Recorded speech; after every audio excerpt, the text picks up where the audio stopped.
അപ്പോൾ ക്രൊയേഷ്യയിലുള്ള ഫോറിനേഴ്സിന്റെ നിയമത്തിൽ 15 പുതിയ ചേഞ്ചസ് ആണ് വന്നിരിക്കുന്നത്.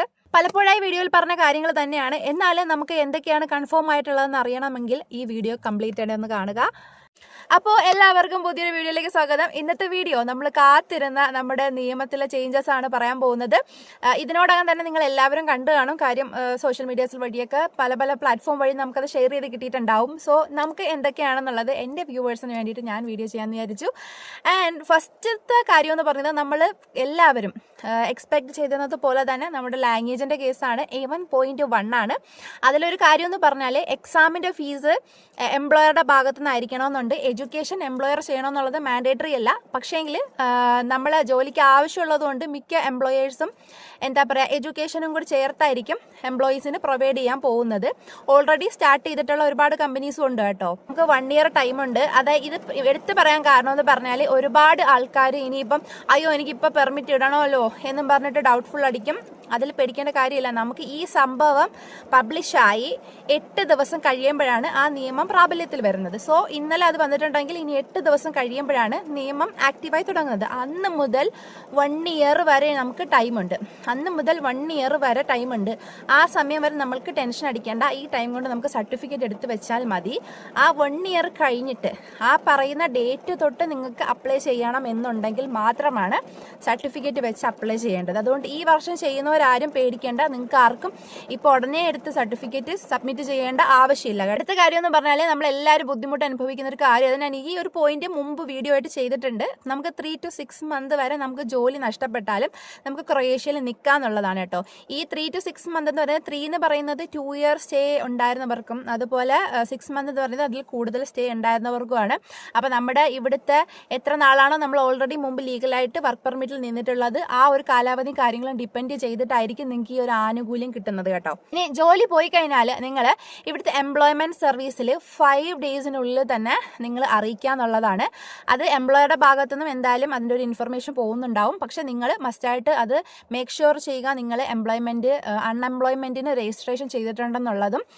അത് വെച്ചിട്ട് നിങ്ങൾക്ക് അതിൻ്റെ സൈറ്റിൽ നോക്കിക്കഴിഞ്ഞാൽ നിങ്ങളുടെ പേരും നിങ്ങളുടെ എന്തെങ്കിലും സ്കിൽഡ് വർക്ക് ആണെങ്കിൽ അതിൻ്റെ ഒക്യുപ്പേഷനും കാര്യങ്ങളും ഒക്കെ അതിനകത്തുണ്ടാവും. അപ്പോൾ അതനുസരിച്ചിട്ട് നമുക്ക് എന്തെങ്കിലും ഒരു ഓപ്പണിങ്സ് വരികയാണെന്നുണ്ടെങ്കിൽ ഡെഫിനറ്റ്ലി വി വിൽ ഗെറ്റ്. പിന്നെ കഴിഞ്ഞ വീഡിയോയിൽ ചെയ്തിരുന്നു ഫാമിലി റിയൂണിഫിക്കേഷൻ 2 ഇയേഴ്സിന് ശേഷം മാത്രം വന്ന് 2 വർഷം കഴിഞ്ഞ് എല്ലാം 2 വർഷത്തെ ലീഗൽ. അതായത് നമ്മൾ ഏതെങ്കിലും ഒരു പീരീഡ് നമുക്ക് ജോബ് സ്ട്രഗിളൊക്കെ ആയിട്ട് നമ്മൾ ഇവിടെ നിന്നിട്ടുണ്ട്, നമുക്ക് പെർമിറ്റ് ഇല്ലാതെ നിന്നിട്ടുണ്ടെങ്കിൽ ആ പീരീഡ് നമുക്ക് കൂട്ടാത്തില്ല. എപ്പോഴും ലീഗലായിട്ട് സ്റ്റേ ചെയ്തിട്ടുള്ള 2 ഇയറിന് ശേഷം മാത്രം നിങ്ങൾക്ക് ഫാമിലി റിയൂണിഫിക്കേഷന് വേണ്ടിയിട്ട് അപ്ലൈ ചെയ്യാവുന്നതാണ്. നെക്സ്റ്റ് കേസ് എന്ന് പറഞ്ഞാൽ മിനിസ്ട്രിയുടെ ഭാഗത്തു നിന്നുള്ള ഒരു പ്രോമിസാണ്. 90 ഡേയ്സിനുള്ളിൽ തന്നെ നമ്മുടെ പെർമിറ്റ് അടിച്ചു കിട്ടുമെന്നുള്ളതാണ്. 90 ഡേയ്സിനുള്ളിൽ പെർമിറ്റിൻ്റെ കംപ്ലീറ്റ് പരിപാടി തീർത്തു തരും. ഇൻ കേസ് അതിലെന്തെങ്കിലും ഒരു തിരുത്തലോ എന്തെങ്കിലും ചെക്കിങ്ങോ കാര്യങ്ങളോ ഒക്കെ ഉണ്ടെന്നുണ്ടെങ്കിൽ ഒരു 30 ഡേയ്സും കൂടെ മുമ്പോട്ട് പോകും. എന്നാലും അത്രേ ഉണ്ടാവുള്ളൂ എന്നൊരു ഇതാണ് പറഞ്ഞിരിക്കുന്നത്. പോകെ നോക്കാം. ഇനിയുള്ളത് 2 പോയിന്റ് എന്ന് പറഞ്ഞാൽ എംപ്ലോയേഴ്സിനാണ്. എംപ്ലോയേഴ്സിന് നമ്മൾ നേരത്തെ പറയുന്നു കുറെ സ്ട്രിക്റ്റ് ആയിട്ടുള്ള റൂൾസ്, അതായത് അവരുടെ ഫിനാൻഷ്യൽ സ്റ്റാറ്റസും കാര്യങ്ങളും ആയിട്ടുള്ള റൂൾസ് വന്നിട്ടുണ്ട്. അതുപോലെ കഴിഞ്ഞ ലാസ്റ്റ് 6 മന്ത്സിൽ 30 ഡേയ്സിൽ കൂടുതൽ അക്കൗണ്ട്സ് ഒന്നും ബ്ലോക്കായി കിടക്കാത്ത കമ്പനീസിന് മാത്രമേ ഫോറിനേഴ്സിന്റെ ജോലിക്ക് എടുക്കാൻ പറ്റുള്ളൂ എന്നുണ്ടായിരുന്നു. അതുപോലെ പിന്നെ ഒരു കാര്യം, ഇതൊക്കെ ഞാൻ മുമ്പ് വീഡിയോസിൽ പലപ്പോഴായിട്ട് പറഞ്ഞിട്ടുള്ള പോയിന്റ്സ് ആണ് കേട്ടോ. നമ്മുടെ ജോബിന്റെ റേഷ്യോ ഇത്ര ഫോറിനേഴ്സിന് ഇത്ര ഡൊമസ്റ്റിക് വർക്കേഴ്സ് എന്നുള്ള വെച്ചിട്ടൊക്കെ കണക്കുണ്ട്. സോ അതൊക്കെ ഉള്ള കമ്പനിക്ക് മാത്രമേ പെർമിറ്റ് കൊടുക്കത്തുള്ളൂ എന്നും അതനുസരിച്ചിട്ട് കുറേ കമ്പനികൾ ബ്ലാക്ക് ലിസ്റ്റഡ് ആയിട്ടുള്ളതും മുമ്പൊക്കെ നമ്മൾ വീഡിയോയിൽ ചെയ്തിട്ടുണ്ട്. സോ അതുകൊണ്ട് തന്നെയാണ് കുറേ അധികം വർക്ക് പെർമിറ്റ്സ് ഗ്രാൻഡ് ആവാതെ കിടക്കുന്നത് കേട്ടോ. ഒരുപാട് ആളുകൾ ഇപ്പോഴും പെർമിറ്റിനൊക്കെ വെയിറ്റ് ചെയ്യുന്നുണ്ട്. പക്ഷേ പല കമ്പനികൾക്കും ഇതിനുള്ള എലിജിബിലിറ്റി ഇല്ല എന്നതുകൊണ്ട് ആ പെർമിറ്റുകൾ സ്റ്റക്കായിരിക്കുകയാണ്. ആ എംപ്ലോയർ കൈ ഒഴിഞ്ഞിരിക്കുന്ന ഒരു അവസ്ഥയുണ്ട്. എംപ്ലോയർക്കൊന്നും ചെയ്യാൻ പറ്റില്ല. ഇനിയിപ്പം അതിൻ്റെ ക്രൈറ്റീരിയാസ് അവരെന്നാണോ മീറ്റ് ചെയ്യുന്നത് അന്ന് മാത്രമേ അവർക്കൊരു ഫോറിൻ വർക്കറെ എടുക്കാൻ പറ്റുള്ളൂ. പക്ഷേ ആ ഒരു ഇതിൽ ഒരുപാട് ഏജൻസീസ് ഇപ്പോഴും ആളുകളെ ഹോൾഡ് ചെയ്യുന്നുണ്ട് എന്നുള്ളതാണ് നമുക്ക് അറിയാൻ കഴിയുന്നത്. അതുപോലെ അടുത്ത പോയിന്റ് നേരത്തെ വീഡിയോ ചെയ്തിട്ടുണ്ടായിരുന്നു. നമ്മുടെ സ്പെസിഫിക് ആയിട്ടുള്ള ഒരു ഏരിയയിൽ എവിടെയാണോ ലേബർ ഷോർട്ടേജ് ഉള്ള ഒക്യുപ്പേഷൻ ആണ് നിങ്ങൾ പോകുന്നതെന്നുണ്ടെങ്കിൽ, അതായത് ഇവിടെ ലേബർ ഷോർട്ടേജ് ഉള്ള ഒക്യുപ്പേഷൻസ് എന്ന് പറയുന്നത് നമ്മൾ പറയുന്നത് ടൂറിസം ടൂറിസം, ഹോസ്പിറ്റാലിറ്റി, കൺസ്ട്രക്ഷൻ തുടങ്ങിയ മേഖലകളിലാണ് ലേബർ ഷോർട്ടേജ് ഉള്ളത്.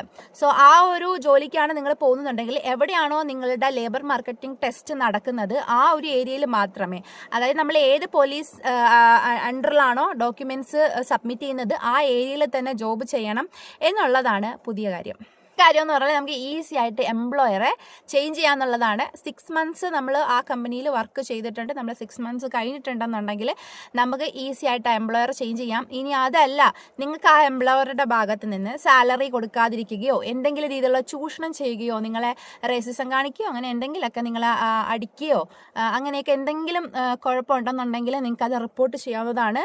ആൻഡ് ഡെഫിനറ്റ്ലി നിങ്ങൾക്ക് ഇമ്മീഡിയറ്റ് ആയിട്ട് തന്നെ ആ എംപ്ലോയറുടെ കീഴിൽ നിന്ന് മാറാവുന്നതാണ് കേട്ടോ. അടുത്തെന്ന് പറഞ്ഞാൽ സീസണൽ വർക്കേഴ്സിന് സീസണലിൻ്റെ വർക്ക് പെർമിറ്റ് 3 വർഷം വരെ കിട്ടാമെന്നുള്ളതാണ്. അതായത് സെയിം എംപ്ലോയർക്ക് തന്നെ ഇപ്പം നിങ്ങൾ ഒരു ഫാമിലേക്കാണ് സീസണൽ വർക്കിന് വരുന്നത്, ആപ്പിൾ പിക്കറായിട്ടാണ്, അല്ലെങ്കിൽ ആപ്പിളോ ചെറിയോ ഒലിവോ ഒക്കെ ഉണ്ടാവാം. അപ്പോൾ നിങ്ങൾ ആ ഒരു സീസണൽ വർക്കിനാണ് വരുന്നതെന്നുണ്ടെങ്കിൽ ഒരു പക്ഷേ ആ എംപ്ലോയർക്ക് വേണ്ടി നിങ്ങൾക്ക് 3 വർഷത്തേക്കുള്ള വർക്ക് പെർമിറ്റ് കിട്ടും. ആൻഡ് ശ്രദ്ധിക്കുക, ഇതിൽ 9 months ആണ് സീസണൽ വർക്കിംഗ് ടൈം എന്ന് പറയുന്നത്. ആ 9 months മാത്രമേ നിങ്ങൾക്ക് ആ ഒരു വർഷത്തിൽ ജോലി ചെയ്യാൻ പറ്റുള്ളൂ. നിങ്ങൾക്ക് 3 years പെർമിറ്റ് ഉണ്ട്, പക്ഷേങ്കിൽ നിങ്ങൾക്ക് ജോലി ചെയ്യാനുള്ള പീരീഡ് ലീഗൽ അല്ല. സംഭവം ലീഗൽ അല്ലെങ്കിലും നമുക്ക് അതിൽ ഒത്തിരി ഹോപ്പ് ഉണ്ട് കേട്ടോ. സീസണൽ വർക്കിന് വരുന്നു, 3 years ക്രൊയേഷ്യയിൽ നിൽക്കാം, 9 മാസമേ ജോലി ചെയ്യാവൂ, ബാക്കി ടൈം നമുക്ക് ഫ്രീ ആണെങ്കിലും നമുക്ക് വേണമെങ്കിൽ നാട്ടിൽ വെക്കേഷന് പോവാം അല്ലേ. അപ്പോൾ അത് നമുക്ക് 3 years TRC കാർഡ് അടിച്ച് കിട്ടുമോ എന്നുള്ളത് എനിക്കറിയില്ല. പക്ഷേങ്കിൽ അതൊരു ഒരു നല്ലൊരു പ്രതീക്ഷയുള്ള കാര്യമാണ്. അതല്ല ഇപ്പോൾ നമ്മൾ പോയില്ലെങ്കിലും നമ്മൾ എന്തെങ്കിലുമൊക്കെ ജോലി ചെയ്ത് നമുക്ക് കയ്യിൽ പൈസ ഇട്ടിട്ടാണെങ്കിലും അത് നമുക്കൊരു ബെനിഫിറ്റ് ആണല്ലോ.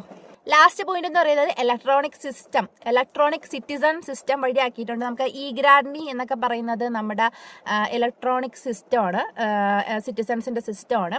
അതുപോലത്തെ സംഭവം വഴി ആണ് നമ്മുടെ ഇനി എംപ്ലോയർ എംപ്ലോയി കമ്മ്യൂണിക്കേഷൻ എന്ന് പറയുന്നത്. അതായത് നമ്മൾ ജോലി നഷ്ടപ്പെട്ടിട്ടുണ്ടെങ്കിലും നമ്മൾ ജോലിക്ക് എടുക്കുന്നെങ്കിലും തുടങ്ങിയ കാര്യങ്ങളുടെ എല്ലാം കമ്മ്യൂണിക്കേഷൻ, അതായത് അതിൻ്റെ ഒരു ഇമെയിൽ എല്ലാം ഈ കൺട്രോൾ വഴി പോകണം എന്നുള്ളതാണ്. അത് മാത്രമല്ല വേറൊരു കാര്യവും കൂടി ഗവൺമെൻറ് പറയുന്നുണ്ട്. ഇനി തൊട്ട് ഫോറിനേഴ്സിൻ്റെ കയ്യിൽ നിന്ന് ജോലിക്ക് വരാൻ വേണ്ടിയിട്ട് പൈസ ഈടാക്കാൻ പറ്റില്ല. അതിൻ്റെ പേയ്മെൻ്റ് ഉള്ളത് എംപ്ലോയർ പേ ചെയ്യണമെന്നാണ് പറയുന്നത്. പക്ഷേ നമ്മളെപ്പോഴും എന്ത് ചെയ്യും, നമുക്ക് കയറി വരണം, നമുക്ക് ജോലി വേണമെന്നുള്ളത് കൊണ്ട് നമ്മൾ ഏജൻസിക്ക് പൈസ പേ ചെയ്യും. ഏജൻസി എന്ന് പറയുന്നത് ഇതിലൊരു ഒരു മെയിൻ കഥാപാത്രമാണല്ലോ. നമ്മൾ ഏജൻസിക്ക് പൈസ പേ ചെയ്തായിരിക്കും വരുന്നത് ഓഫ് കോഴ്സ്. പക്ഷേ നമ്മൾ അത്രയും പൈസ പേ ചെയ്തിട്ട് നിങ്ങളിവിടെ വന്നു കഴിയുമ്പം നിങ്ങൾക്ക് ബുദ്ധിമുട്ടാണ്, പറഞ്ഞ പോലെ അല്ല, അല്ലെങ്കിൽ ജോലി ഇല്ലാന്നുണ്ടെങ്കിൽ നിങ്ങൾക്ക് കേസ് കൊടുക്കാം കേട്ടോ. ഇവിടെ ഗവൺമെൻറ് അതിന് വേണ്ടിയിട്ട് പുതിയ പരിപാടി ഓപ്പൺ ചെയ്തിട്ടുണ്ട്. നിങ്ങൾക്ക് നിങ്ങളെ ഇപ്പോൾ ഇവിടെ കൊണ്ടുവന്ന ആൾ ക്രൊയേഷ്യയിലുള്ള ആളാണ്, ഇപ്പോൾ ക്രൊയേഷ്യയിലുള്ളൊരു മലയാളിയാണ് നിങ്ങളെ ഇവിടെ കൊണ്ടുവന്ന് പറ്റിച്ചതെന്നുണ്ടെങ്കിൽ നിങ്ങൾ അയാളുടെ ഡീറ്റെയിൽസ്, ഫുൾ നെയിം വിത്ത് സർനെയിം നിങ്ങൾ എത്തിക്കേണ്ടടുത്ത് എത്തിച്ചു കഴിഞ്ഞാൽ ആളെ ഇവിടെ നിന്ന് ഡീപ്പോർട്ട് ചെയ്യുകയോ അല്ലെങ്കിൽ എന്തെങ്കിലും ഫൈനാണ് മെയിനായിട്ട് പറയുന്നത്, ഫൈനോ കാര്യങ്ങളോ കിട്ടുന്നതായിരിക്കും. അതിനെക്കുറിച്ചിട്ട് ഞാൻ ഡീറ്റെയിൽഡായിട്ട് കൂടുതൽ ഇൻഫർമേഷൻ കിട്ടിയതിന് ശേഷം അതിനെക്കുറിച്ച് ഡീറ്റെയിൽ ആയിട്ട് വീഡിയോ ഇടാം.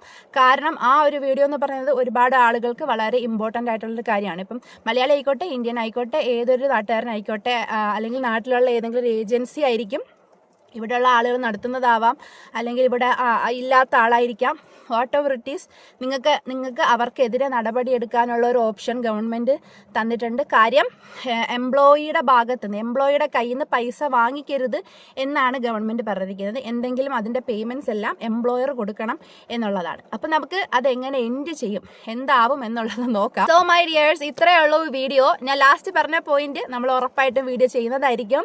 അപ്പോൾ നമുക്ക് വീണ്ടും അടുത്ത നല്ല നല്ല വിശേഷങ്ങളൊക്കെ ആയിട്ട് കാണാം. അതുവരെ എല്ലാവർക്കും ബൈ.